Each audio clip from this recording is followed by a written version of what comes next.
اللهم انفعنا بما علمتنا وعلمنا ما ينفعنا وزدنا علما رب اشرح لي صدري ويسر لي امري واحلل عقدة من لساني يفقهوا قولي. اما بعد، قال النبي صلى الله عليه وسلم ان من اشراط الساعة ان يتدافع اهل المسجد لا يجدون اماما يصلي بهم، رواه ابو داود و احمد.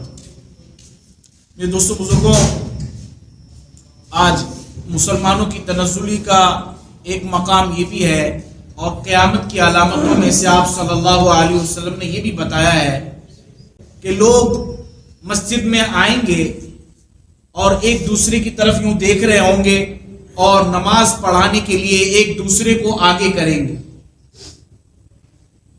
لیکن ان کو کوئی نماز پڑھانے والا نہیں ہو. اور امامت کی جو شرائط ہیں وہ مسلمانوں میں پائی نہیں جائیں گی، اور مسلمان جو ہے وہ ایک دوسرے کو ہی دیکھ رہے ہوں گے کہ نماز کون پڑھا ہے. ہر مسلمان کو ایسا ہونا چاہیے کہ وہ نماز پڑھانے کے قابل ہو. ہر مسلمان اپنے اندر یہ صلاحیت پیدا کرے.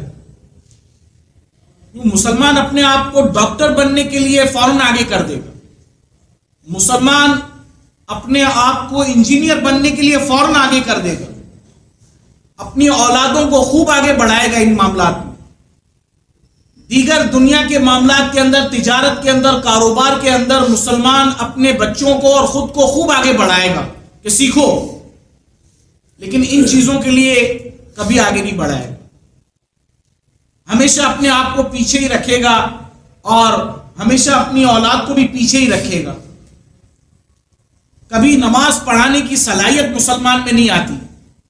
میرے دوستوں بزرگوں، یہ چیزیں بھی اسی طرح سیکھنے کی ہیں کہ کل کو خدا نہ خواستہ اگر والد صاحب دنیا سے چلے گئے، چچا دنیا سے چلے گئے، تو والد کا جنازہ پڑھانے میں سب سے اول جو ہے اس کی اولاد کو ہونا چاہیے. مثال کے طور پر 4 بیٹے پیچھے ہیں، لیکن اس کے باوجود جو ہے وہ ایک بیٹا بھی آگے نہیں بڑھتا اور امام کو تلاش کر رہا ہے کہ کوئی اس کے باپ کا جنازہ پڑھائے. بہت بڑا نقصان ہے امت کا کہ ہم نے اپنے آپ کو اتنا اندر سے بگاڑ دیا ہے کہ اب وہ امامت کے منصب کے لیے ہم اپنے آپ کو آگے پیش ہی نہیں کر سکتے، اور اس میں ہم بالکل احساس کمتری کا شکار ہو چکے ہیں. اور دیگر چیزوں کے اندر ہم احساس کمتری کے ساتھ ساتھ احساس برتری بھی اپنے اندر پیدا کرتے ہیں. تو یہاں ایک قیامت کی علامتوں میں سے ہے کہ مجمع اتنا زیادہ ہو اور وہاں پر سب جو ہے وہ نماز کے لیے دوسرے کو تلاش کر رہے ہوں کہ آج کوئی ہمیں نماز پڑھا دے. میرے دوستوں بزرگوں، ہمیں سبق یہ ملتا ہے کہ ہم اپنی اصلاح کریں، ہم اپنے اندر تبدیلی لائیں. ہم قیامت کی علامت کیوں بن رہے ہیں؟ آج مسلمان کو نماز پڑھنے کے لیے جو ہے وہ خوشامدیں کرنی پڑتی ہیں، اور تبلیغ والے جا کر اس کے لیے کہتے ہیں بھائی نماز کے لیے آ جائیں، اپنی نماز پڑھ لیں. مسلمان تو خود دوسروں کو لے کر آئے، کسی کو کلمہ پڑھائے، وہ ایمان دوسروں کے اندر داخل کرے. اور آج مسلمان ہی کی خوشامد کرنی پڑتی ہے. تو جب ایک مسلمان خود نماز پڑھتا ہی نہیں ہے، وہ نماز پڑھائے گا کیا؟ جب قیامت کی علامات میں سے یہ ہے کہ لوگ ایک دوسرے کو دیکھ رہے ہوں گے اور نماز پڑھانے کے لیے آگے کسی کو کر رہے ہوں گے، کوئی ایک کو بڑھا رہا ہوگا، کوئی دوسرے کو بڑھا رہا ہوگا کہ نہیں میں نہیں پڑھا رہا، تم پڑھا لو. یہ بہت بڑا مسلمانوں کا المیہ ہے کہ اپنی ساری تعلیمات کے اندر جو غیر اقوام نے ہمیں دی ہیں اس میں تو ہم بہت زیادہ آگے چلے گئے، لیکن جہاں اسلام کے بول بالے کا مسئلہ آ گیا، اسلام کی ترقی کا مسئلہ آ گیا، وہاں ہم پیچھے.